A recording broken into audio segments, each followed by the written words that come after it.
উচ্চ কোলেস্টেরলের চিন্তায় ফেলেছে। কোন কাজ না করলে সমস্যা আরও বাড়বে?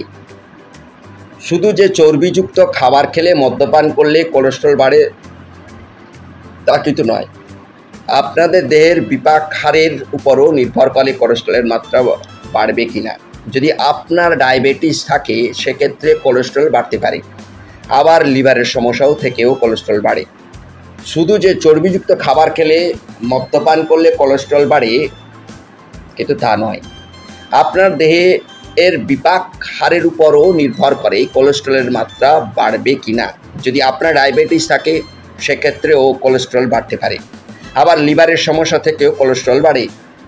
কোলেস্টেরল বাড়লে রক্ত প্রবাহের মধ্যে যা জমতে থাকে, রক্ত সঞ্চালনের ব্যাঘাত ঘটে, রক্তচাপ বাড়ে এবং হৃদরোগের ঝুঁকি বাড়ে। তবে কোলেস্টেরলের চোঙরাগানি বাড়লে ওষুধ খেতেই হবে আর লাইফস্টাইল কিছু বদল আনতে হবে। ভিটামিন ই যুক্ত খাবার। ভিটামিন ই এর মধ্যে প্রোস্টাগ্ল্যান্ডিন নামের উপাদান রয়েছে যা কোলেস্টেরলের মাত্রা কমাতে সাহায্য করে। ভিটামিন ই সমৃদ্ধ খাবারের হিসেবে আমন্ড, কুমড়ো বা কুমড়োর দানা যেটা কুমড়োর বীজ, পালং শাক, ক্যাপসিকাম ইত্যাদি খেতে পারে। ফাইবার সমৃদ্ধ খাবার। খারাপ কোলেস্টেরল মাত্রা কমাতে ওটস, ডালিয়া, রাগি, বাজরার মতো খাবার খাবেন।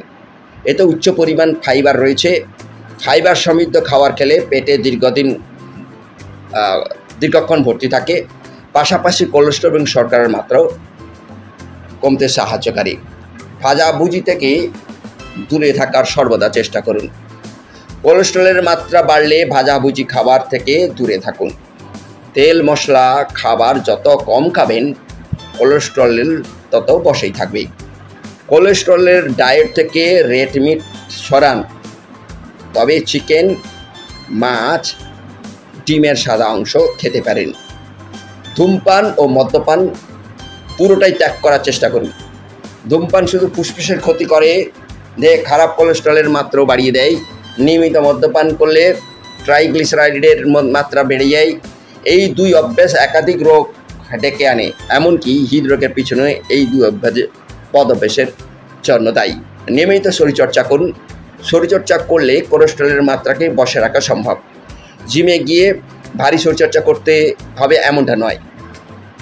নিয়মিত হাঁটাহাঁটি, সাঁতার কাটা, সাইকেল চালানোর মতো কাজগুলো করলেই কোলেস্টেরলের মাত্রা নিয়ন্ত্রণে থাকবে। ভালো লাগলে নতুন হলে সাবস্ক্রাইব করবেন আর কমেন্ট বা লাইক দেন। এই ধরনের কোনো টিপস চাইলে কমেন্টে লিখুন। আর সুস্থ থাকুন।